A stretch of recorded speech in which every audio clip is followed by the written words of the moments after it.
Story master. বেশ কয়েকদিন বাড়িতে বসে আছি, বিশ্রাম নিচ্ছি।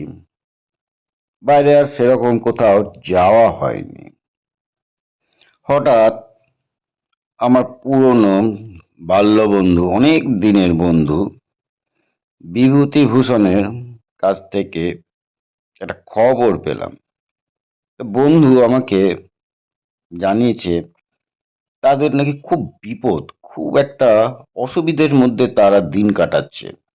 তাদের গ্রামে নাকি একটা অশরীরী আত্মা ভর করেছে।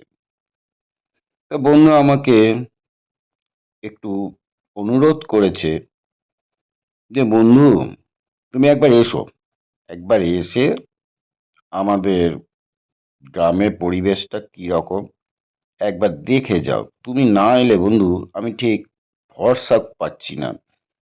তুমি এলে বন্ধু ব্যাপারটা একটু নিজের চোখে দেখতে পারতে, আর আমাদেরও একটু ভরসা হতো, ব্যাপারটার একটা উপায় পাওয়া যেত। তা তুমি বন্ধু আমার এই খবরটা পাওয়ার সঙ্গে সঙ্গে আমাদের গ্রামে চলে আসবে। তা বন্ধুর কথা উপেক্ষা করতে পারলাম না। আমি সেই তাদের বন্ধুর গ্রামের বাড়ির উদ্দেশ্যে আমি রওনা হলাম। এবার সেই তেলিপাড়া অনেকটা দূর। যাই হোক, বন্ধু রিকোয়েস্ট করেছে, এবার আমি সেই তেলিপাড়ার উদ্দেশ্যে রওনা হয়ে গেলাম। সেই তেলিপাড়ার গ্রামের পথ দিয়ে আমি চলতে থাকলাম।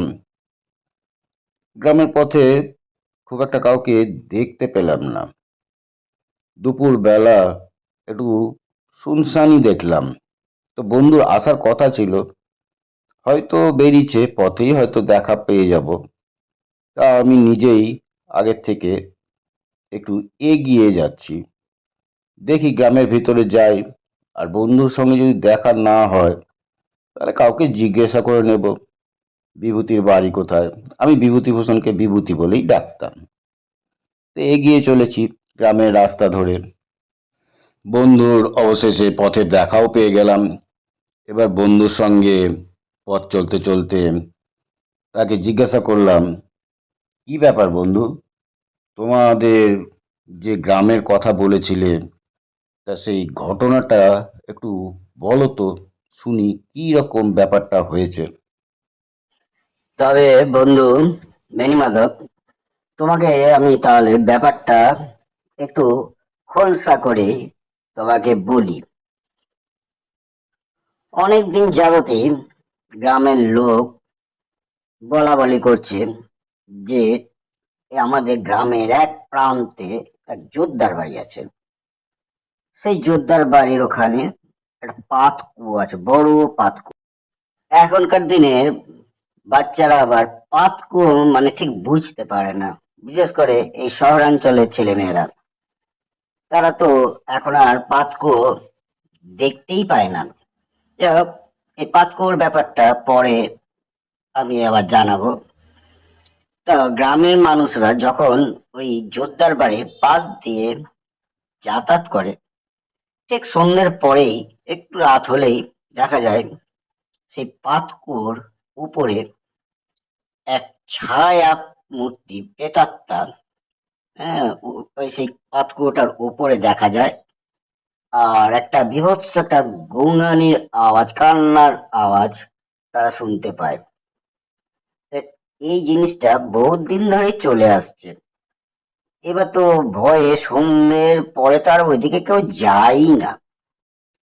তখন আমি বন্ধুকে বললাম, বিভূতি চলো আজকে রাত্রেই একবার দেখে আসি ব্যাপারটা কি। তা আমরা গ্রামবাসীদেরকে নিয়ে একসঙ্গেই সেই পাতকুয়োর দিকে রওনা হলাম।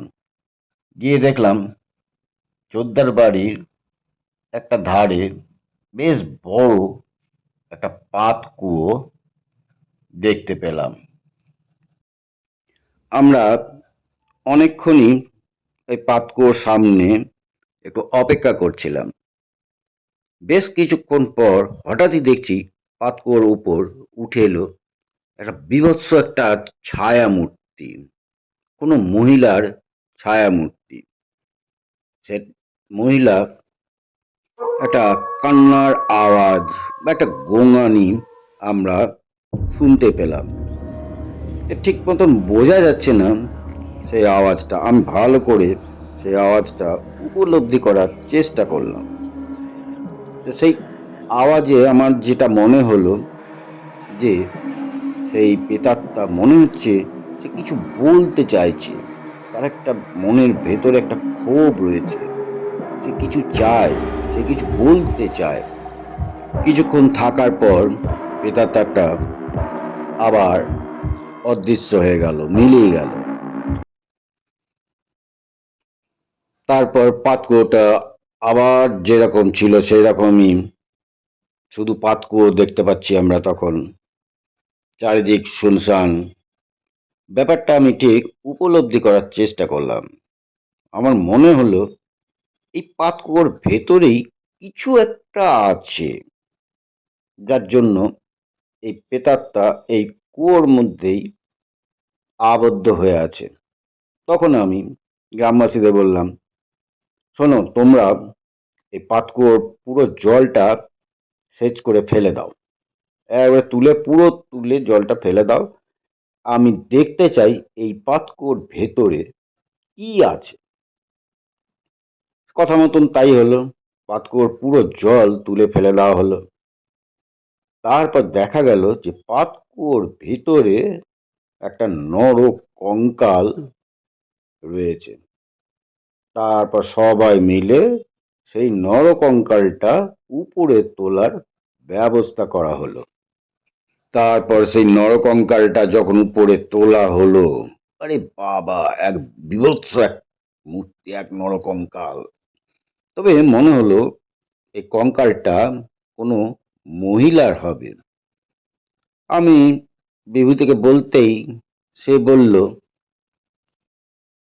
আরে বন্ধু, তুমি ঠিকই বলেছো। এই মহিলা মনে হয় সেই জোরদার বাড়ির গৃহবধূ। বহুত দিন থেকে হঠাৎ নিরুদ্দেশ হয়ে গেছিল, কিন্তু তাকে আর কোথাও খুঁজে পাওয়া যায়নি। আমার মনে হয় এই গৃহবধূ কোনো অত্যাচারের শিকার হয়েছে। হয় সে এই কুয়োতে ঝাঁপ দিয়ে আত্মহত্যা করেছে, আর না হলে তাকে মেরে কুয়োর মধ্যে ফেলে দেওয়া হয়েছে। এ তারই প্রেতাত্মা সেখান থেকে মুক্তি পেতে চাইছে। তুমি ঠিকই বলেছ, এ গৃহবধূ সেই যোদ্ধার বাড়িরই গৃহবধূ হবে, আমার যেটা মনে হচ্ছে।